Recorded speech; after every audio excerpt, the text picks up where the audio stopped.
আসসালামু আলাইকুম প্রিয় শিক্ষার্থী বন্ধুরা, আশা করি তোমরা সবাই ভালো আছো। তোমাদের সামনে আজকে একাদশ এবং দ্বাদশ শ্রেণীর হিসাব বিজ্ঞান প্রথম পত্রের তৃতীয় অধ্যায় ব্যাংক সমন্বয় বিবরণী, এই অধ্যায়ের 2 নম্বর ক্লাস নিয়ে উপস্থিত হয়েছি। তোমরা অবগত আছো যে আমরা প্রথম ক্লাসে ব্যাংক সমন্বয় বিবরণীর মৌলিক যে বিষয়গুলো, কখন নগদ বই ব্যাংক বইকে অনুসরণ করবে এবং ব্যাংক বই বা পাস বই কখন নগদ বইকে অনুসরণ করবে সেটা আমরা দেখেছিলাম, এবং কিভাবে গরমিল সৃষ্টি হয় এবং কিভাবে সমন্বয় করতে হয় সেটা আমরা শিখেছিলাম। আজকে আমরা শিখব সরাসরি একটি ম্যাথের মাধ্যমে ব্যাংক সমন্বয় বিবরণী কিভাবে করে। তো যে কথাটা শুরুতে বলে নিচ্ছি, তোমাদের মধ্যে যারা আমার চ্যানেলে নতুন, আমার চ্যানেলটি সাবস্ক্রাইব করে বেল আইকনটি বাজিয়ে দেবা, যাতে করে পরবর্তী তোমাদের জন্য কোনো ক্লাস আপলোড করলে তোমাদের সামনে ক্লাসগুলো চলে আসে। আর তোমরা অলরেডি যারা সাবস্ক্রাইব করেছো তোমাদেরকে ধন্যবাদ জানাচ্ছি। প্রিয় শিক্ষার্থী বন্ধুরা, এই অধ্যায় থেকে একটি কোশ্চেন তোমাদের থাকবে, এতে কোনো সন্দেহ নেই, ইনশাআল্লাহ থাকবেই। এবং মজার বিষয় হচ্ছে তোমাদের যেই শর্ট সিলেবাস সেখানেও কিন্তু এটা রয়েছে। তো আমরা কথা না বাড়িয়ে সরাসরি একটি বোর্ড কোশ্চেন করাবো, যেখান থেকে তোমরা দেখতে পাবা আসলে ব্যাংক সমন্বয় বিবরণীটা কীভাবে করে। তো আমরা যেটা বলেছিলাম, ব্যাংক সমন্বয় বিবরণীটা সাধারণত দুই ধরনের, একটা হচ্ছে একজের পদ্ধতি আর একটা হচ্ছে দ্বৈতজের পদ্ধতি। তো একজের পদ্ধতিটা আমরা কিভাবে বুঝবো? একজের পদ্ধতি বোঝার জন্য অঙ্কে দেখব আমরা কয়টা ব্যালেন্স দেওয়া আছে। যে কোনো একটা ব্যালেন্স দেওয়া থাকলে আমরা এটাকে একজের করব। যদি দুইটা ব্যালেন্স দেওয়া থাকে, যে নগদানের একটা ব্যাংকের একটা, তখন সেটাকে দ্বৈতজের ধরে আমরা দ্বৈতজের মেথডে অ্যাপ্লাই করব। তো আমরা আজকে যে অঙ্কটা করব সেটা হচ্ছে একজের পদ্ধতি। তোমরা দেখতেই পাচ্ছ এটা একটা বোর্ড কোশ্চেন, সেটা হলো রাজশাহী বোর্ড 2019। রাজশাহী বোর্ড 2019-এর আমরা গ নম্বর কোশ্চেনটা আজকে করব তোমাদের সামনে। 2018 সালের 31শে ডিসেম্বর তারিখে মিশু ট্রেডার্স এর ব্যাংক সমন্বয় বিবরণী। মিশু ট্রেডার্সের ব্যাংক সমন্বয় বিবরণী। তো খেয়াল করো এখানে কয়টা ব্যালেন্স দেওয়া আছে। এখানে দেখো উপরে যেটা বলা আছে, 2018 সালে 31শে ডিসেম্বর তারিখে মিশু ট্রেডার্সের নগদান বই ও ব্যাংক বিবরণী গড় মিলের কারণসমূহ নিম্নে বর্ণিত হলো। প্রথমে যেটা বলা আছে, নগদ বই মোতাবেক ব্যাংক জমার উদ্বৃত্ত 40,000 টাকা।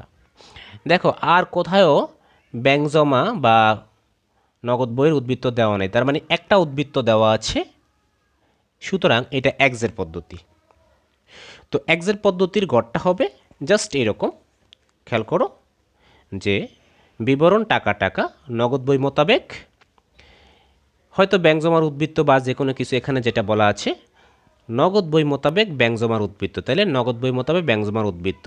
এখানে যোগের জন্য আমরা কিছু ঘর রাখবো, বিয়োগের জন্য আমরা কিছু ঘর রাখবো। তো আমি যে কথাটা প্রথমেই বলছি যে এই অঙ্কের ট্রাম্প কার্ড হচ্ছে এই দুইটা সূত্র। এই দুইটা সূত্র যদি তুমি মুখস্থ রাখো বা মনে রাখো, এই অঙ্কটা তোমার কাছে পানির মতো সহজ মনে হবে। তো কি বলছিলাম আমরা? নগদ বই মোতাবেক ব্যাংক জমার উদ্বৃত্ত অথবা পাস বই মোতাবেক, পাস বা ব্যাংক বই মোতাবেক ব্যাংক জমার অতিরিক্ত থাকলে নগদ বই, অর্থাৎ তুমি যেই বইটা লিখবা সেটা হচ্ছে নগদ বই, আর ব্যাংক যেটা লিখবে সেটাকে বলে পাস বই। অর্থাৎ যদি এই দুইটা কথার যে কোনো একটা কথা থাকে, তাহলে নগদ বই অর্থাৎ আমি পাস বইকে অনুসরণ করব। তো দেখো এখানে লেখা আছে 2001 তারিখে নগদান বই মোতাবেক ব্যাংক জমার উদ্বৃত্ত। একেবারে প্রথম লাইনটা, নগদান বই মোতাবেক ব্যাংক জমার উদ্বৃত্ত। তাহলে এখানে নগদ বই অর্থাৎ আমি পাস বইকে অনুসরণ করব, নগদ বই আমি পাস বইকে অনুসরণ করব। ক্লিয়ার কিনা? তো এখন আমরা অঙ্কটা সরাসরি করাবো। দেখো আমরা লিখি এখানে, এটা হচ্ছে গ নম্বর কোশ্চেন। তা আমরা প্রথমে এভাবে লিখব যে কি লেখা আছে, নগদান বই মোতাবেক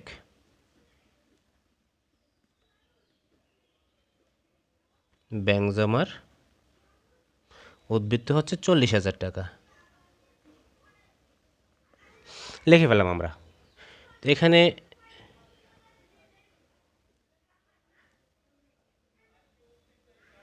যোগ করার জন্য আমরা কিছু ঘর রাখবো,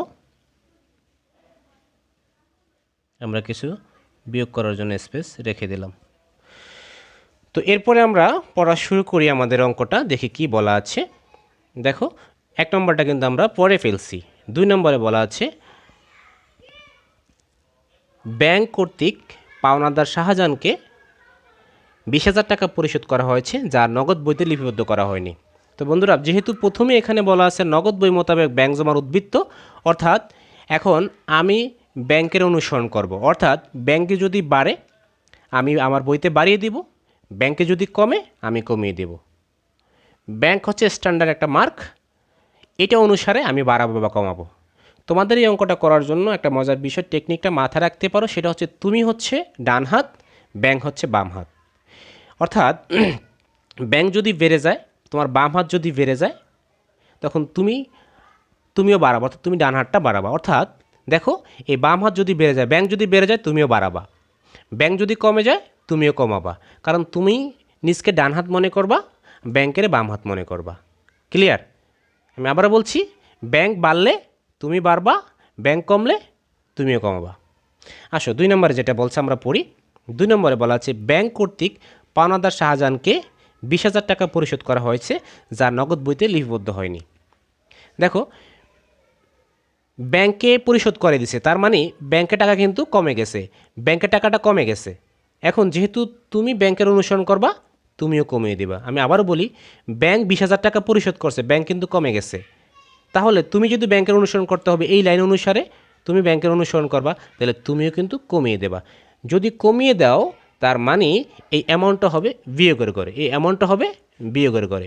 দেখো এখানে তুমি লিখবা, যেহেতু এগুলো 1 2 দেওয়া, তুমি এখানে রোমান 1 লিখবা। ঠিক আছে? তো কী লিখবা? এখানে যা লেখা আছে হুবহু তা লিখে দেবা, যে ব্যাংক কর্তৃক পাওনাদার শাহজাহানকে 20,000 টাকা পরিশোধ করা হয়েছে, যা নগদ বইতে লিপিবদ্ধ করা হয়নি। লিখবা ব্যাংক কর্তৃক পরিশোধ হয়েছে, পরিশোধ যা নগদানভুক্ত হয়নি। এই কথাটা তুমি তোমার ভাষায় লিখবা বা বইতে যা আছে একবার হুবহু লিখে দিবা। তো এটা কয় নম্বর এন্ট্রি? এটা হচ্ছে 2 নম্বর এন্ট্রি।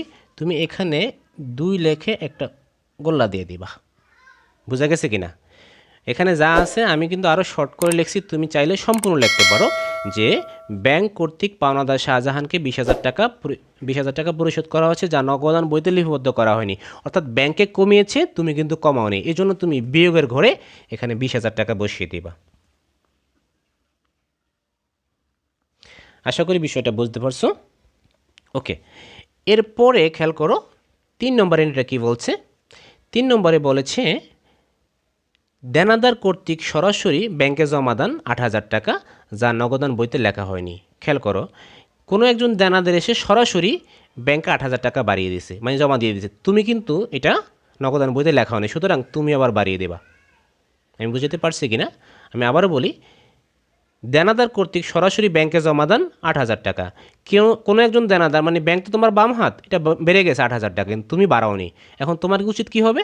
তুমি বাড়িয়ে দেবা। তো বাড়িয়ে দেওয়া মানে কি? যোগে বসাবা। তো এখানে লিখবা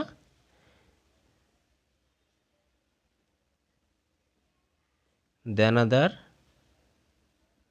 কর্তৃক ব্যাংকে জমা, যা নগদান বইতে হিসাবভুক্ত হয়নি। তুমি এটা লিখে নিবা, আর এখানে লেখার পরে এখানে 3 নম্বর লিখবা। কয় হাজার টাকা? 8,000 টাকা। আশা করি বিষয়টা বুঝতে পেরেছো। আচ্ছা, এবার দেখি আমরা 4 নম্বরে কি বলা আছে। 4 নম্বরে বলা আছে আদায়ের জন্য ব্যাংকে 5,000 টাকার চেক জমা দেওয়া হয়েছিল, কিন্তু 31শে ডিসেম্বর তারিখের মধ্যে ব্যাংক কর্তৃক আদায় হয়নি। তোমরা জানো এই ব্যাংক সমন্বয় বিবরণীটা 1 মাসের জন্য করা হয়। কয় মাসের জন্য? 1 মাসের জন্য।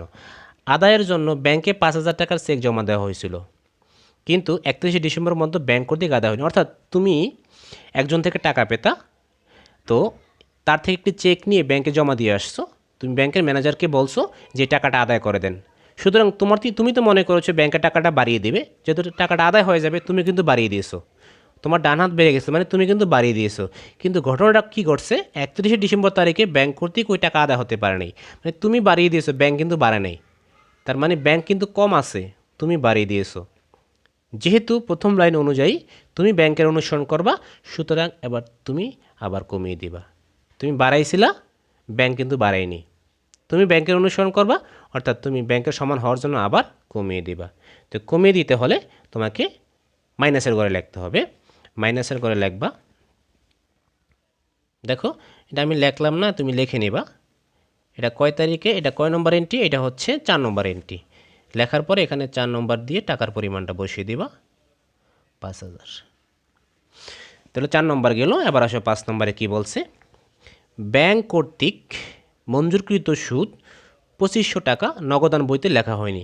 মানে ব্যাংক কর্তৃক মঞ্জুরকৃত সুদ, ব্যাংক সুদ বাড়ছে কত টাকা, 2500 টাকা, যেটা নগদান বইতে লেখা হয়নি, মানে নগদান বইতে বাড়ানো হয়নি। ব্যাংকের টাকাটা বাড়ছে সুদ, তুমি কিন্তু বাড়াও না, তখন তোমারও কি উচিত হবে, বাড়িয়ে দেওয়া। তার মানে এটা যোগের ঘরে হবে। এখানে লেখবা মঞ্জুরকৃত সুদ কিন্তু নগদান বইতে হিসাবভুক্ত হয়নি। এটা হচ্ছে 5 নম্বর এন্ট্রি। কয় টাকা, 2500 টাকা। এবার আসো 6 নম্বরে কি বলছে।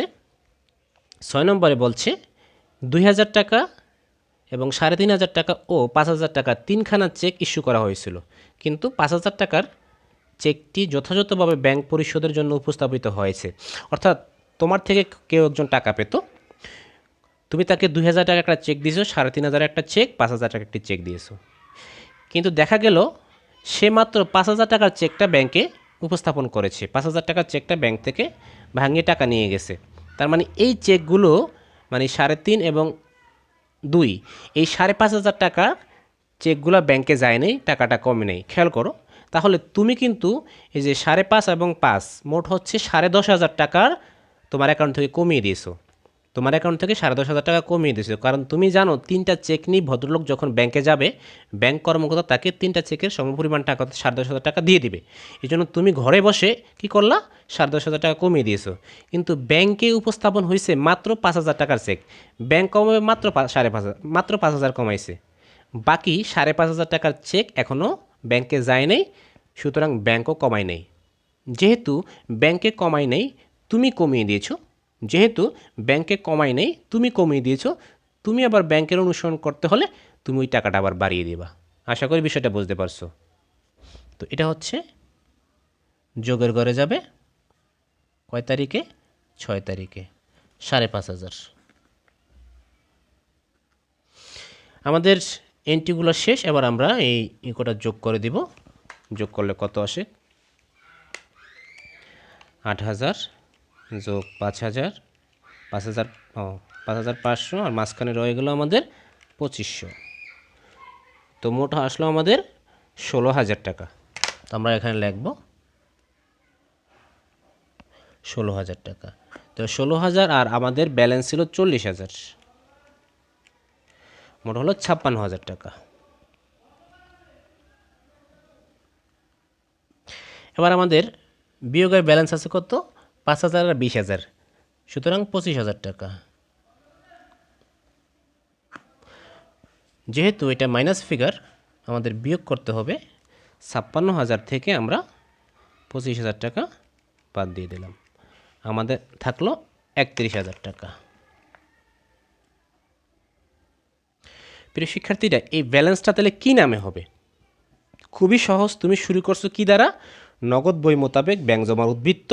এটা যে ব্যালেন্সটা থাকবে সেটা হবে ব্যাংক বই মোতাবেক ব্যাংক জমার উদ্বৃত্ত, নগদ বই মোতাবেক ব্যাংক জমার উদ্বৃত্ত। আর যে ব্যালেন্সটা থাকবে সেটা হচ্ছে ব্যাংক বই মোতাবেক ব্যাংক জমার উদ্বৃত্ত। শুধু এটুকুই পার্থক্য হবে। ব্যাংক বা পাস বই যেটাই বলো তোমরা, অথবা ব্যাংক বিবরণী বলো অনেকে, পাস বই মোতাবেক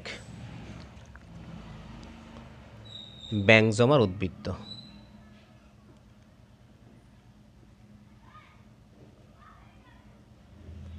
এই হলো 31,000 টাকা আমাদের ব্যালেন্স। তো এই ছিল আমাদের অঙ্কটা। প্রিয় শিক্ষার্থীরা, আশা করি তোমরা খুব সহজভাবে অঙ্কটা বুঝেছো। তো এই অঙ্কটা বোঝার জন্য তোমাদের ওই যে এই জিনিসটা অবশ্যই মাথায় রাখতে হবে, কোনটা? এই সূত্রগুলো। এটা মুখস্থ ছাড়া তুমি অঙ্কটা কখনই করতে পারবে না। যদি নগদ বই মোতাবেক ব্যাংক জমার উদ্বৃত্ত থাকে, নগদ বই ব্যাংকের অনুসরণ করবে। তো প্রিয় শিক্ষার্থীরা, আজকে ক্লাসটা আমরা এখানেই শেষ করে দেব। আগামী ক্লাসে আমরা অন্য একটি ম্যাথ নিয়ে আলোচনা করব। আশা করি অঙ্কটা বুঝতে পেরেছো। কোনো সমস্যা হলে কমেন্ট বক্সে অবশ্যই সমস্যাটা তুলে ধরবা, যথাসাধ্য সলিউশন দেওয়ার চেষ্টা করব। সবাই ভালো থেকো। আল্লাহ হাফেজ।